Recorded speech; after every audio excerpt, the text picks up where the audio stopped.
Remember, Here we are back in the oh, go ahead. remember the coop, huh? The coop. That's how Alice Cooper ends his So Long Farewell song. Hey, don't make a stranger yourself. Remember the coop, huh? There is an obscure reference. We're back in the shed again for episode 117. Rich is trying to interrupt me for the second time as I do this intro. I'm not going to let him. Well, we're going to do the intro and we're going to have this episode. So I hope you guys are ready, because I certainly am. And if I stop talking, I know Rich is going to jump in. So I'm not going to stop until the episode starts. Here we go. Belt yourself in. We're going to have some fun. I just had a rando, foolish question, and I don't think anybody's going to have a lot of trouble imagining how this question came to my mind, but it was whether or not anybody's seen anything anywhere in any of the media that they pursue that indicates a rise in charges, misdemeanor charges for public urination.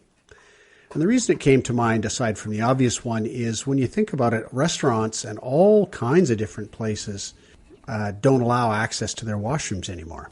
And if you think about it, you will probably remember that very often when you went to a restaurant and sat down, somebody at your table, the first thing they do after the order was placed, go to the washroom. Well, you can't do that anymore. You go there, you pick up, and however far away you drove from, you got to drive back. I just wondered, anybody see anything on Are you saying they're closed because of COVID? The washrooms are closed? Oh. Yeah, they're no dine-in service, so they're sure not going to spend money cleaning out their washrooms. Oh, right. And of course, there's a lot of people on the like Commercial Drive on the sidewalks who are drinking, not necessarily eating. They're drinking outdoors, and maybe they got a pee bucket underneath the table. I'm not sure. Yeah, I just don't know. And now those ones where they have outdoor service, I'm sure they are spending the money keeping their washrooms clean and open. But there's lots of others where you can only do takeout and they don't have outside seating. Right. And you're just done, like you can't do it. And lots of other places too, I believe, just close their washrooms because they want to discourage, they just want to save the money. Sorry, our washrooms are closed. You see that Starbucks, you got to go into Starbucks to pick up a coffee. The washrooms are closed. Yeah, just an idle little thing that I wondered about. No, I mean, hopefully nobody's getting in trouble for that, because a lot of people are in a situation where they don't have those alternatives. Yeah, and in our demographic, the urgency around that question is often much greater than it was 30 years ago. Yeah, well, the parks, remember all the parks were ordered to shut their washrooms down. They've since relaxed that because I think they realize that it's not a high-risk area because you're not in there for all that long, and as long as everybody's wearing masks, I think it's fairly low risk. But And KJ, you weighed in on this question when you saw it in our list with some pictures from a trip to England, I believe. Well, we went down to Soho one night, and Soho is just I don't remember what it was when I was there. I don't even know if I went down there. I thought it was kind of a sort of a pseudo theater district in 75. Maybe it was, but now it's just all the youngsters and the bars and just packed. Like, I think I was down there and it was like 3 a.m. and like just everywhere. But they've got those, as I'm sure you guys will post, they've got these outdoor, you just turn your back to the crowd and you can pee in these outdoors. Yeah. There's a kind of a 6 cubicle thing in a round, something like that. Yeah. And it's very handy. I mean, for guys. For guys, yeah. Yeah, I mean, I didn't see any female counterpart to that. Ooh. So That's a bit rough. Yeah, so I don't. Maybe they are the ones who they take over the washrooms in the restaurants, and the guys just go outside. I don't know, but I found it very convenient. Let me tell you. Yeah. Well, they put those up in Paris. I think they had those in the late 1800s. They had those, and they still have them, public urinals, but they have a sort of a screen around the outside, so you don't even have to see the back of the person who's using it. But the ones you sent us pictures of, you're looking right at the camera. Yeah. Like it's just got, okay. Yeah. And the picture shows that your privacy is indeed protected, but still, you're right there. Not for everyone, I guess. Well, I know quite a few places on Commercial Drive where there is outdoor public urination. I mean, there's a few choice spots that that has been used just now, or, Yeah. The likelihood is that the police, if they ever were going to issue very many tickets for that, have relaxed even that, knowing that people have fewer choices than they used to. And you probably have to try pretty hard to get a ticket for doing that. So, PJ, you have something on the list here about front-end loaders. What's that all about? Yeah, I couldn't decide whether to go with it or not with it. It came into my mind at the same time as that whole conversation we just had about public urination, which reminded me of urea.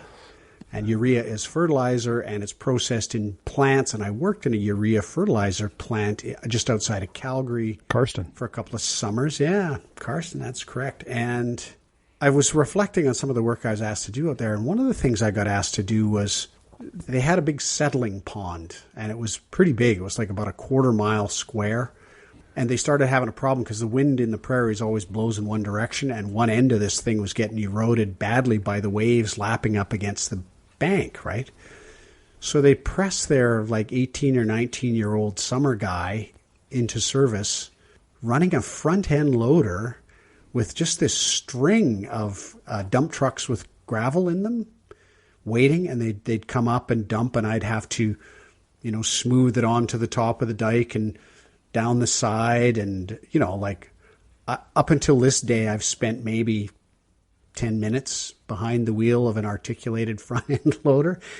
And I just got to thinking, I wonder if they would do that kind of thing nowadays. I don't know if they would or not. Because, I just about got that. I had to get pulled out of the muck once with what they call a cherry picker. I just had to drag this loader because I was stuck. I've got like 10 contractors with dump trucks full of dirt lined up, and they're just waiting on me to get this stuff spread out and packed down into some. And I just thought, as I think about it now, in retrospect, I think, what were they thinking of? That was an expensive day, and they have me driving that thing? They must have been insane. I don't know what. That's all it was. It was just... Well, it's funny you should mention that. I actually had a summer job that was dedicated to that. I didn't run the equipment, but Ford and Cole near Elkford in the Elk Valley in BC has a tailings pond. And I was actually on Google Earth about a month ago, and that tailings pond's still there, which I'm pleased about. Because the tailings pond is basically where they dump the, I guess you could call it slurry, or some kind of after processing the coal, there's some leftovers, and it's all black, and it still has some carbon in it and whatnot. So they dump that in the middle of a pond, and the pond actually gets higher and higher as the solids settle to the bottom. And so you have to build a wall around the pond. And it's called the tailings dike. Is that the same term that they would have used? Yeah. There? Yes. And so my job as a summer student was simply to measure the density of that dike. And what would happen was the guys would bring the trucks full of also spent rock. So the other kind of tailing, just rock that was not worth putting through the process of any. And then they put that along the dike, and then a compactor would come along. Yeah. So that's what you were doing that day, was compacting using a not very scientific method. Just using the front end loader, just drive it back, and just ridiculous. Yeah. And you had to get it right enough that you could trust a gravel truck to back out along it. He had to go out to the end of whatever I had made to dump his next load. Yeah, yeah. So I had to have it packed enough, just... Like I said, just insane. I don't know what they were thinking of. Yeah, so they'd run this compactor over it, and then my job was to go out there after the compactor is done. I would dig a little hole, a small hole, like the size of a coffee can, and then I would invert this container of sand over it, like an hourglass, like the top part of an hourglass, about a foot high. And then I would open the cock, which is the valve, and that would let the sand fill that hole. And it would also fill the little cone that would let up to the valve. And so I knew the density of the sand, and I would weigh this contraption before I did it and after I did it. So I would know how much sand filled the hole. And I know the volume of the cone. So out of all that and knowing the density of the sand, I could tell you precisely the volume of the little hole that I had dug. In addition, I dug that stuff out of the hole, and guess what I put it in? A coffee can. That's why I always think of a coffee can. So then I would take that back to the lab and weigh it. And so now we know the volume of the hole, the weight of the can, and how compact, what's the density of that of the dike. And I'd also the difference is air spaces, right? Yeah, but I'd also have to dry out that material. Yeah. Because it's going to dry. Exactly. So you're going to want to know how compact is it in terms of dryness.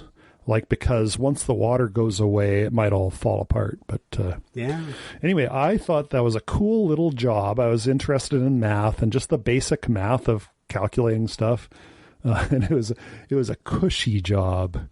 Yeah. I think the fact that my dad was heading HR may have had something to do with what an awesome little job I got working for George, who I already knew, heading up there with my little spoon and the coffee thing and all these. Anyway, so. Well, I haven't had PTSD about that loader job. It was only a one-day thing, but it was extremely stressful for me at the time. I can tell you that. Well, I'm impressed, Kenny. I never ever heard that you ever drove a front-end loader. I just think that's great. And it was just, like I was supposed to, there was a fence on one side too to keep cattle from going up the side of the bank to get a drink out of this horrible settling pond. And I was supposed to try to preserve, so I'm going along on this top of this dike with an articulated loader too. It bends in the middle, and I'm trying to back up and go. I just trashed that fence. They must have had to rebuild half of it. I'm sure I've told you guys this before, but because you both have tailing pond stories, I'm going to tell you mine.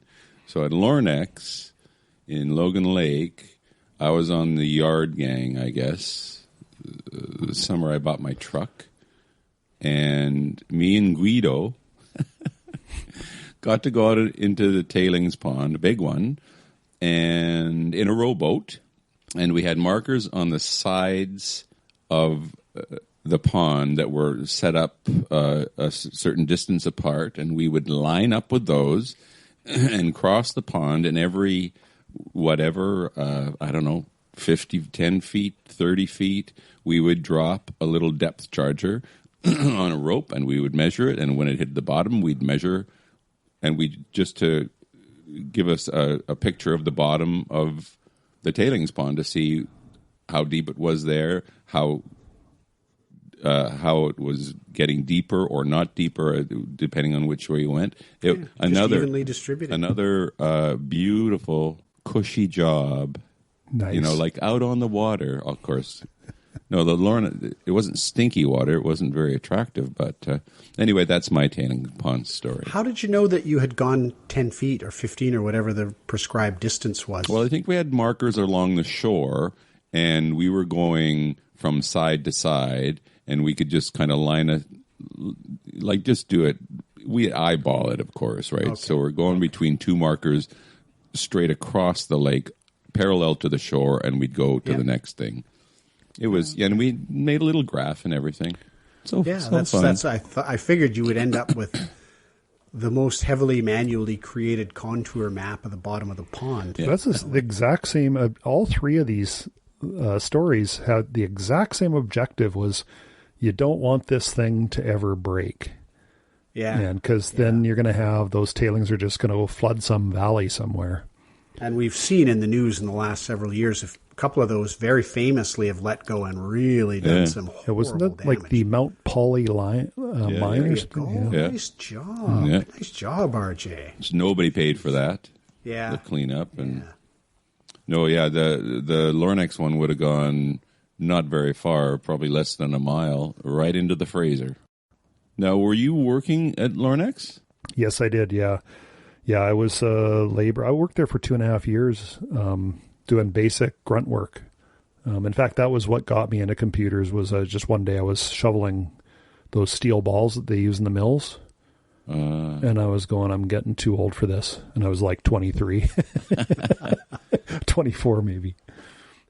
Well, and it's funny too, that watershed moment where you suddenly realize you don't want to do this for the rest of your life.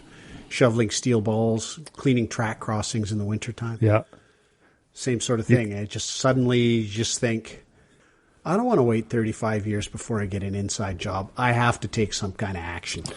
And the rest is history. Yeah, yeah. Office jobs are the best. And when you get to the, well, maybe acting's even better, but when you get to that point where you're going, God, the politics around here is bad. Or, geez, I'm getting a whole bunch of stress around finishing something, doing some useless work that's clearly not required. All you have to do is think back to those days, shoveling steel balls, and you go, no, this is great. I get in the morning, I pour myself a coffee, I spend an hour doing emails, I'll reply to this, it's actually pretty decent work. So, listeners, if you're getting down about some work in the office, just remember that. Can I do a follow-up on something we did some time ago? Just a real quick one. Yes. Remember our little dream sequence that we talked about dreams? And a long time ago? Was it that long ago? Anyway, remember I was stopping a bike crashing into Susan, and I gave this guy a backhand, and I whacked the bedside table, right? Yeah. So I'm on top of everything else I'm doing in my house, of course, I'm putting in a new floor in my bedroom. So I don't have a bed. There's nothing in my bedroom. You should see my kitchen. But I'm sleeping on the Murphy bed, and I have this dream, this big gray, big Mustang car comes racing towards me, and it's going to hit me. And in my brain, I go, I'm going to jump so that it doesn't, sort of cut me off of the leg. So I think I jump. It screeches to a halt, and I guess I kind of fall on the ground. And the next thing I know, this guy gets out of the passenger side, and I don't know how he gets there, but he's on my level all of a sudden. He's lying on the ground, fairly close to me, looking at me, and there's something between us, like close to his face, like there's a camera lens, like a separate lens from a camera, and there might be some electronic equipment, and I punch this fucker. He's doing a punch at the camera. Oh, no, but he's showing us. I'm showing the damage. There's a cabinet next to the Murphy. Oh. And I just slammed this cabinet. And, of course, woke up instantly and was bleeding rather profusely. But so apparently I get a little bit active still. Is that part of my increased anxiety skin, do you think? Or I have no idea, because your initial report was before all this wave. That's right. But I think you're just a person with really heavily repressed violent tendencies. That's what I think. You can help. That was my dream update, just to let you guys know. Wow. Thanks. Yeah, Thanks. So as you remodel, are you going to go for like soft furniture? Well, maybe just furniture that isn't within an arm's reach when I'm sleeping. There have been a few TV cop action shows that have had that as a crime, where the person's laying next to another person and just slams them. Oh, really? Yeah, and I think they're based on real situations, and I think there's even a medical term for it. So yeah. Well, Susan, when I told Susan this one, she said one of her first sort of sleepover dates with the guy she was with before me some years ago, they were in a different town at a conference or something, and right in the middle of the night, he just punched her in the head. Oh. And it kind of a new relationship and everything. Oh. So it happens. It happens out there. The end. Okay. Good. Thank you for that. And listeners, be warned. Should you ever be considering anything with McNulty, just know you might get smoked in the head in the middle of the night if you're sleeping anywhere near him. RJ, you have an item on our list here that I think I've reflected long and hard in preparation for this segment. Good. And I'd like you to you let us know, and then we will be hearing from our listeners on this, because this is a pretty controversial thing. It is, yeah. I think our listeners know that I'm the one that comes with the really hard-hitting queries, and this one is about bananas, ripeness of bananas. I want to know what, from KJ and PJ and our listeners, I want to know, give me your most clear description of what a perfect banana looks like on the outside. And what is it like on the inside? How does it taste? Gonna need to know. So, well, go you ahead. also mentioned peeling techniques here. Peeling techniques are extremely important, but also what is a ripe banana? Let's start with that. What's not just ripe, but what's perfect?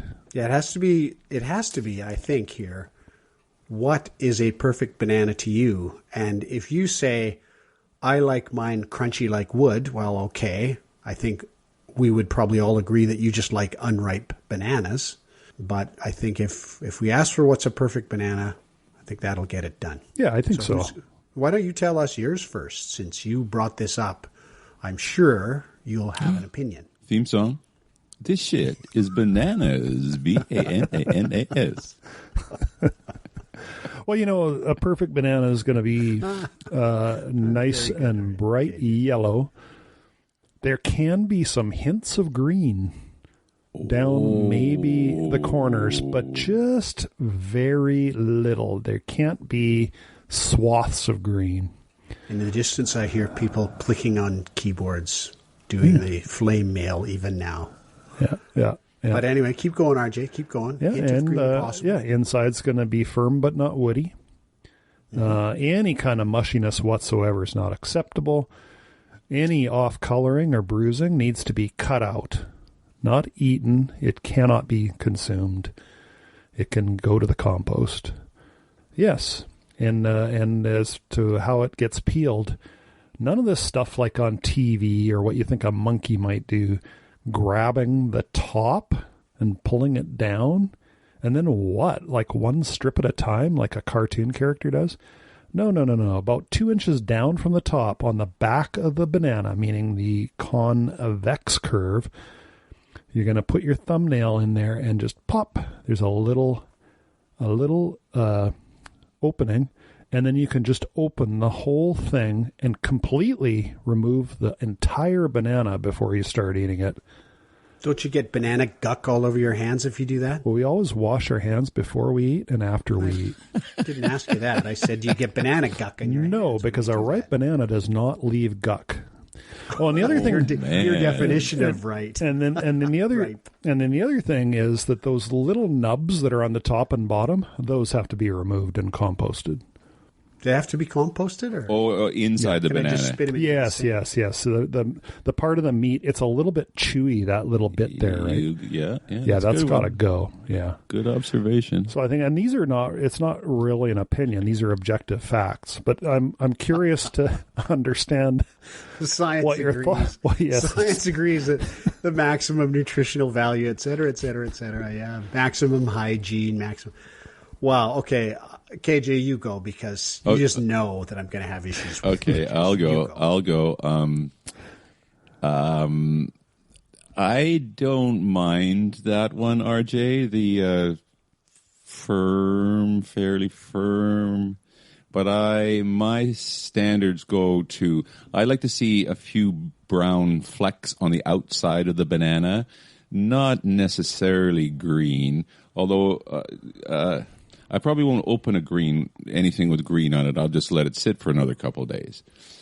You're right. You don't want a squishy banana at all. I always open it from the top like the cartoons. Monkeys open it from the other end, don't they? Oh, maybe so. I don't know. In real life. Life. Yeah. And sometimes I struggle with that. You end up kind of crimping the banana inside, and that I don't like that. So your initial incision, how do you make it? I'm hoping that it just snaps, but that also infers a softer banana.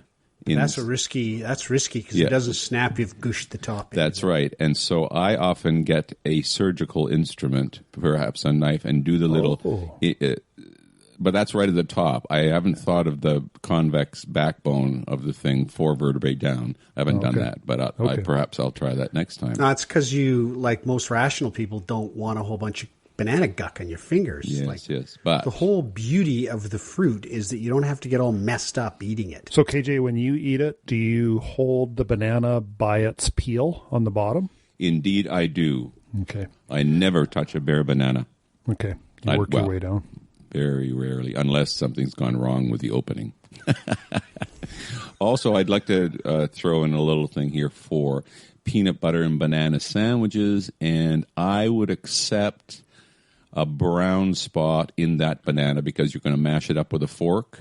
Gotcha. And maybe oftentimes we got, when we were young, peanut butter banana sandwiches because the bananas were a little bit over, not brown or anything, but they're over the... Past their prime. There you go. And I'm sure we will hear about banana bread in response to this line. Yes, of course. If you leave bananas long enough, they will automatically turn into banana bread. That's what I've heard. Pretty Just in the fridge. So you peel it off, and inside there's like bread with walnuts. Well, no, you toss a little yeast in there and a little flour, and then just keep it closed in the fridge for 12 days. And you're done. Oh, here's a follow-on to all of that. Have any of you guys ever frozen and then used an overripe banana? Like, Yes. Throw them in the fridge, and then we'll make them into banana bread later. You've actually done it, eh? Sue does it all the time, yeah. Oh, way to go then, Sue. Way to go. Because my experience has been I freeze it, and then it just defers the throwing it out process. It never turns into banana bread. Yeah, because it can be totally mashed and still be good in banana bread. So Yeah, absolutely. And that, I think the peanut butter and banana argument is the same sort of thing. You can have a pretty far gone banana work out just fine in a peanut butter banana sandwich, I think. Yeah. I think. So for me, I'm well, on to the next topic now. Well, I just want to establish, again, my long-standing claim of being the average Canadian. I'm pretty sure our user emails will support the contention that mine is the average response, because already in this sample of 3, 2 of us are on the page, Rich, and you're not one of them. I like mine yellow with maybe 1 or 2 brown spots on the outside, not 20 or 30. Really, literally, like 2 or 3 is perfect. I do make an incision, usually with my thumbnail, and just crack it open from the top and eat it just like a cartoon guy. And I peel a banana down and consume it. So you got right like down those, to the end. you got those things hanging down. You bet. Yep, I'm sure there's right over the outside of my hands. Technical name for those. I'm sure there is, and I'm sure you'll grace us with it before we're done here. Panels. And that is how you enjoy a banana, because when you open it as I've described, you get rid of the top little nub and you just eat your way down and don't eat the bottom little nub. You get the nice combination of texture and sweetness. I really dislike it when I eat a banana that, when they're a little bit green, they actually taste a little bit like sap, like tree sap. They taste green. I don't like that. I don't want that. They're easier to work with, yeah, but that flavor thing, no. And if you go past more than about a dozen dots, you get into problems with texture. They're too squishy. They're crazy sweet. And I think there's a whole school of thought that says that's when you really should eat them and for their maximum nutritional benefit. But I'm out for that. Unless I'm making a sandwich or somebody else is making banana bread, those bananas are doomed. They're done, finished. But you're the only one who does the cool thing to slit them down. Boy Scouts, they did it. You cook them in the fire with chocolate, you'd split them like that, then cut the banana, then load it up with chocolate chips, then wrap it in foil and throw it in the fire and enjoy a cooked banana afterwards. I have never heard of that. That's the only time I ever did. Yeah, it's the only time I ever did that with the peel. To me, it just seems, I mean, I've teased you a lot, but really, literally, handling the peeled banana is just kind of, it doesn't do it for me. I don't like it. No way. And the other thing, too, is, if I want to pause while I'm consuming that banana, if I've got the peels on the side, I can just sort of turn the banana upside down so the peels flip, and then I can lay it down on its peel. Exactly. I don't mess up the counter. I don't mess up my hands. I can come back to it. It's protected from going brown because oxidation is slowed down. Life is covered. I mean, I think only a fool, actually, takes the whole banana out and eats it like that, like you do, because you're committed to the whole. I mean, it's just you're crazy, and I'm pretty sure our listener mail will support the strength of my feelings on this. It's fantastic, as well as the substance. I'm done with the yellow peel. It's in the compost. It's just heavenly. And then. Yeah, keep on pitching. I think the avalanche is coming. What you end up with is these half-eaten bananas sitting on your counter because you said that. Well, there you go. Then what's your issue with it? I can put it down, pour a cup of coffee, get the cream, put it in, all without having to pause to wash my hands because I've got banana. How about you pour your coffee, then you peel your banana, huh? Whoa. How about the luxury of a choice? How about the luxury of thinking, you know what would go good with this coffee? A banana. That'd really go good. Or, you know what would go good with this banana? A coffee. That'd really go good. You can't do any of that. Once the banana's in your hand, it's all or nothing, baby. So, yeah, I'm just... You're crazy. Next week, we cover grapes. Yeah, well, there's some questions around grapes. They're a difficult thing. What else we got to talk about? That was a good one, RJ. I enjoyed that a lot because I feel I won a resounding victory on that. And the fans will enjoy that. Yeah, I think we'll see how the votes come in. Yeah. My arguments stand on their own. I don't need to counter. Yeah, no, they do stand on their own. Jesse from Montreal is going to have an opinion on these ones for sure. I'm going to do a quick album review. It's an album I've only heard once. I usually listen to quite a bit of music and usually prefer music that on the first listen it may not be great. But so I like a band called The Fall. Marky Smith is the name of the guy that ran it. It was from the punk era. I think it probably took off in the 80s. I had a friend give me some maybe around 2008, I'd say. And I just think it's fantastic. But it is really punky. I will put some links in about The Fall because I highly recommend it. So what I'm actually here to talk about is a band called Dry Cleaning. And they're described as post-punk. I wouldn't have known to call it that. But that does make sense. And the album is New Long Legs. I think it's their first album. And I'm going to give you my entire review. It's a written review, so bear with me here. You're just going to have to hear me read it. You actually wrote a review? It is. And are you ready for it? Yeah. Here it comes. Drums, guitar, bass, and a talking visual artist. Lovely. That's my review. And I couldn't concentrate. I lost you there somewhere. And this is punk, and so it's just very appealing on first listen. You got your drums, your guitar, your bass, and if you listen to those three, you're not going, "Oh, these are virtuosos." I guess it's post-punk, and one of the hallmarks of punk was people really didn't even know how to play yet, and these three people do know how to play, but it's just very appealing, simple rock. And then I think they tried to get going for quite a while, and they were going nowhere. And then the lead singer, don't know her name, she is a visual artist. She's not even a singer, and she just has these great lyrics, kind of like she's in a dream or whatever, and she speaks them.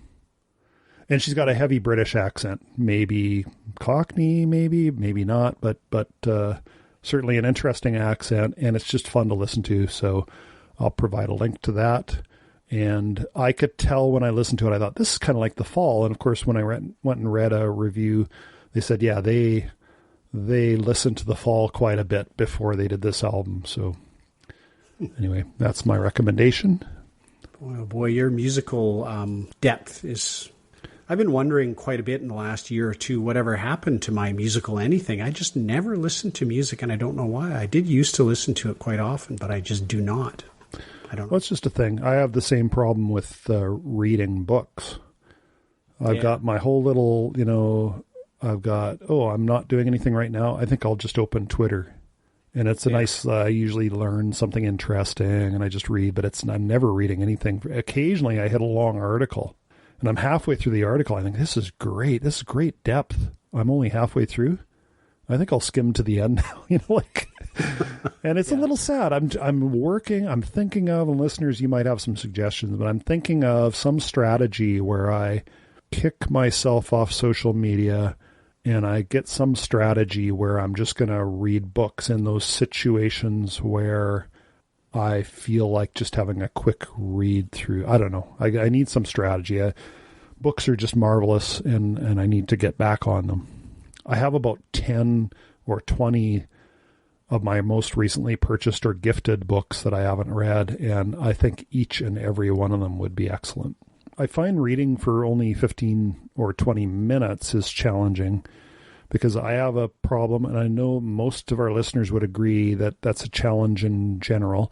I think in a good book, do you guys find that sometimes you're reading a good book and these characters keep flying at you and you go, okay, they're talking about this person like I should know who they are. I have no idea who they are.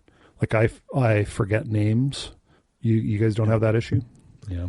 No, I read fluffy, lightweight books, though. So I don't read books. So I'm exempt. I just read. Question. I just read junky novels mostly, and one of the things over the years that has very often surprised me, there's some function in your brain. So you're reading a book, right? You're going along. You get interrupted. Maybe you mark the corner, maybe you don't, but you put it down. Maybe you put it down open, face down open. You come back to the book a day later, maybe 2 days later, you pick it up, and your eyes go to the very paragraph where you stopped. Like you stopped at the end of a paragraph, and your eyes go to the opening line of the very next paragraph. You haven't even thought about it. You haven't, as you approach the book, you weren't thinking, where was I this thing anyway? You just go into the book to pick it up to read. You pick it up, open it so you can see the words, and your eyes go boof. And then you think, where was I in this book? And then you think, oh, I was right here. And I'll figure that's happened again and again and again. There's some processing going on behind the scenes. Do you think it might just be you, Skinny? I think it's not everyone. And it's definitely not me. I think I would love that. But I have to mark my pages to know where to go. I'll mark the page maybe, but it's the place on the page. I have to mark the place on the page.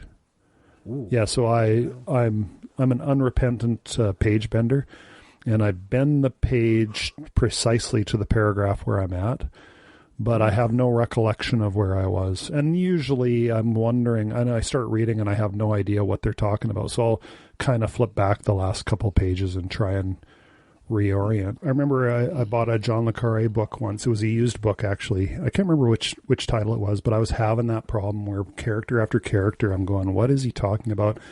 He clearly thinks I know who this character is. So bet you $1 it was Smiley's People. Because could be. I read a bunch of that, and that one was rough for that. It was. Yeah, and it's a beautiful book, but yeah. So what I did was there were a couple blank pages. I think it was at the back or the beginning, maybe the beginning. And so I started over, and every single character, the moment they're introduced, I wrote their name down on the page that they're introduced on. And I might have written something like Smiley's father. I might have done. Did it work? Oh yeah, totally. I mean, and I've got a visual aid here, and I guess I'll scan it and put it on the site. But Sue and I watch these shows, and sometimes it's the same problem, especially if they're weekly shows and you can't binge them. We see characters show up, and that's the guy with the beard. Oh darn, there's two people with a beard. I have no clue who this guy is, right? There's two babies involved. I'm thinking of Mayor of Easttown right now, which is just a great HBO show with Kate Winslet, and there's a couple characters with beards, or there's a couple babies. One is only 4 months old, and one is about 1 year old, one is 4 years old. Well, I gotta, I don't remember those details, so I'd go, whose is this again? So anyway, I often will do this, and Sue likes it too. She doesn't just laugh at it, but it's a picture of, yeah. So you got all the characters, right? It's the first 3 episodes. What their relationships are to each other, a little note about each one. Wow. And I found that I did that a few months back for a series, and it paid off. Like I never referred to it again. It's like writing the answers to a test on your hand. Yeah. And this one we did refer to it a few times, but I mean, I laughed there a lot because it's a very complicated thing, but good on you. Because another thing that I often do is just I'm mentally lazy about the whole thing. I don't remember who that guy is. Because if it matters, you're going to find out sooner rather than later. Maybe or maybe not. 9 times out of 10. And again, I do think there's something here about the caliber of show I typically watch too. They're not aimed at complexity and deeply satisfying complex emotional relationships. They're aimed at things getting blown up real good, so you don't have to do a lot of character development, have a lot of rotating characters. Since we're on this Mayor of Easttown's excellent show, it's got Jean Smart in it, who I've never heard of, but she's been in a lot of shows. She was in Designing Women. Anyway, I saw that she's in Hacks, so I watched 2 episodes of Hacks, and that's got to be one of the best shows going on TV right now as well. Is Hacks fairly new? Yeah, it's brand new. It just started about 3-4 days ago. And the way HBO does it is when it comes out, they only release 2 episodes. And then from then on, it's weekly. Because their model, I think they hope to get water cooler talk going on. Oh, my God. She is a Jean Smart plays comedian. Starting to get into washed up territory because she's in Vegas. And she's in Vegas, and she does the comedy, and they're actually not bad jokes, but they are kind of old school. And she gets paired up with a young writer who's like 22 years old or something. So the relationship between the 2 women is just awesome, and it's not caricature-like at all, but it's also very funny. So highly recommend Hacks. I'd like to go back to Rachmaninoff just for a second. Alan of East Van near Main Street sent me this, and it's a YouTube thing called The Most Elegant Key Change in All of Pop Music. You guys familiar with that? No. Is this by that guy, Rick, whatever his name Rick is? Beato? Who does the... Yeah. No, it's not him. On February, it's Adam Neely. Yes, and you sent us this because I'm pretty sure. I think you did, because I listened to this about a month ago. Okay, I did then. Because it's great. Isn't it? It's fascinating, and I love that they had to buy the rights from the Rachmaninoffs. Yes, to All By Myself. Because whoever wrote that had to pay for All By Myself because he stole from the Rock, whatever it was. I'm not sure. It wasn't Eric Carmen stole All By Myself from Rachmaninoff. Well, just the theme. The theme is a definite Rachmaninoff. And I thought, I'm amazed that he'd have to pay for that. I thought that would have been long gone into the public domain. Exactly. So was Rachmaninoff, he was probably a 20th century composer, right? Yeah, I guess. Early. Yeah, I think so. I think he was in the 20s and 30s. Yeah. Well, I guess. That's fun, because I think Randy Bachman on Vinyl Tap did an episode of pop hits that were based on classical music. And there's actually been quite a few of them. Yeah. As it turns out. That Vinyl Tap, fun show. Don't have to love Randy Bachman to love that show. Anyway, I just thought I really enjoyed that little video too. Just the way the guy goes through it, you know. I'll put a link in the show notes to that one. I'll also put a link, and Rick Beato finally got to meet Joni Mitchell. Oh, cool. I'll watch that. But I heard a really excellent interview where they talked about how she strung her guitar, how she tuned her guitar, how foreign it was to everybody else that she worked with, particularly Crosby, Stills, Nash and Young, and all the really, really cutting-edge stuff that she did in her music throughout her whole career. I know. We didn't really know. We just thought she does great music. Yeah, like really technically proficient, not just guys who know how to play an instrument. I didn't really know that. And she's a really prime example of that. Mm-hmm. Well, he does a great thing on Amelia. Rick Beato does his favorite songs, and he just gets so... He's so enthusiastic that it's just infectious. Yeah. I heard him do songs by The Who as well, and you're going, oh, man, and all of a sudden you're loving the song. You've heard it before, you like it. Yeah. Now you're loving it because he makes it come alive. And so Joni Mitchell, someone said, hey, Joni, you should listen to this thing that this guy did on his YouTube channel about Amelia. And the next thing you know, he gets an invitation to go to lunch with her. And, that's nice on two levels because you like the guy. He's got a bit of an ego, but he can play guitar like you wouldn't believe. And he's a producer and he's got a lot of good experience. And he's just anyway, I like him. But the other thing that I like about it is that, good, Joni Mitchell seems to be doing well, because if you asked me 5 or 10 years back, I would have said, oh man, I don't think she's going to be around much longer. Nobody's hearing from her. I thought she was kind of dangerously ill, lifetime smoker, but she's actually doing pretty well right now. Happy to hear that. Yeah. There's one about this woman who lives on a big farm in China, and all she does is videos about classic Chinese foods and crafts that are made right from the ground up. You kill the pig, you get the hide, you tan the hide, all this stuff. Yeah. And she just does these videos, and they're just fascinating, because you just sort of think, holy Dinah, I had no idea you could even do that with this kind of fruit or something. Yeah. And she's just really keen on it. It's just a history exploration for her. And for us, for me, it's just like, oh my God, I can't believe they're making those beautiful things out of those ingredients. Yeah. Yeah. It's fun. I've heard it described as competence porn. Yeah, that's pretty good. You watch these people do good. Amazing crafting, or, clearly have put in the years to know what they're doing. So, yeah. I think that is because that's what the mechanical guys that I watch, like Marty T, the guy in New Zealand, or Musty One, the guy in New Hampshire, they've just fixed lawnmowers and stuff. That's the draw. They're super competent. And they just make everything. They don't exactly make it look easy, but they make everything that they do look very doable. Mm-hmm. You just kind of think, if I just have this video handy, I'm pretty sure I can rebuild an old John Henry tractor. If I have the tools. It was Beato, right? Beato. Yeah, Beato, yeah. Pretty good to get him on your feed. What else do we have here? Spam musubi. I just wondered whether you guys had ever heard of it. So it's sushi actually made with Spam, and it's quite popular. I don't know if it's a hipster thing, a cool kid thing. I haven't tried it myself, but apparently it's really good. And where is it popular, Skin? Here in Greater Vancouver. Oh, really? I'll bet you it's from Hawaii.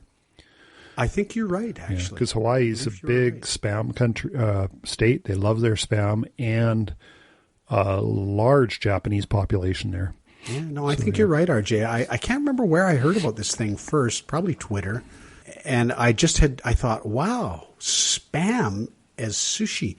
I mean, you guys all had Spam when we were kids growing up. Your parents would serve it to you when they were, at the when it was time for a grocery run, the day before the grocery run, you're getting Spam.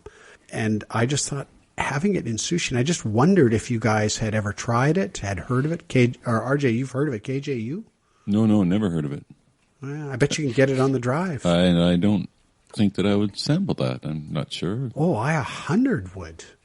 I totally would. Well, I mean, you either seriously. do or you don't like Spam, and if you're not a Spam fan, I can't imagine. But I loves me some Spam. But I loves me some Spam. No, I like Spam. I haven't had it in decades, but I used to like it. So, and Spam is cooked, isn't it? It's cooked meat. I think so. You can just slice it like bologna, basically. And you can just eat it right out of the can if you want. Yeah, it's good in sandwiches. It's good fried. Yeah, it's real good. It can't be good for you, I would think. But if I ever see one on the menu, maybe I'll get a sample item. Yes, or split 4 between friends. Yeah. No, and that whole can't be good for you. I'm thinking, it's probably really super salty for one thing. Yeah, very salty, high in fats, and darn tasty fried. But lasts a long time in the can, though, doesn't it? You can just have that in the pantry for years. Do you remember the key? Yeah. Key was attaching. I used to love doing that. They still have them. And the perfect Spam sandwich, in my opinion, is bread, and of course. It would be white bread back in the day, and layer mayonnaise, 2 pieces of Spam because they fit a piece of bread perfectly, a layer of lettuce over that, mayo on the other side, and another piece of bread. And How that thick? the Spam should be, I'd say, just a little bit under a centimeter, maybe 8 millimeters that's really thick. thick. Yeah, fairly So more thick. than a quarter-inch Oh, thick? yes. Wow. Yeah, you should feel your teeth go into it. No mustard, RJ? No sink mustard? in. No mustard for this boy. Not No, with I Spam. wasn't a mustard guy when I was a kid, so the sandwiches I got are almost exactly what RJ described. No, I love mustard, but just not for Spam, not for salmon, not for... No, but ham, Yeah, for ham. Yes, absolutely. roast beast. Yes. It's funny, I just hadn't, until I saw this, and I put that on this list quite a while ago, I think, and forgot about it. And I haven't had Spam in decades, and yet here I am feeling quite fondly towards it. So You're craving it right now, aren't you, Skin? kind of, yeah. I've made the classic mistake of going shopping while hungry, and I'm hungry right now. It never ends well. Sue's mom used to give us Spam as a gift from time, a food gift. Come to the end of another tour of duty here. We hope you had some fun. We hope you let us know either way. Let us know. I'll just leave it at that. No matter how you feel, let us know about it. And we will act accordingly, whatever that might turn out to. We are sheddogs@gmail.com.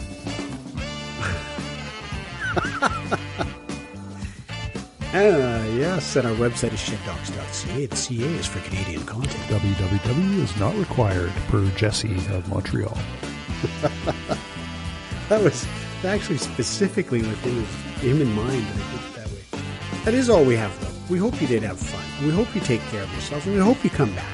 Because we'll still be here. We'll still be talking about stuff. So come on back and see what we've got next.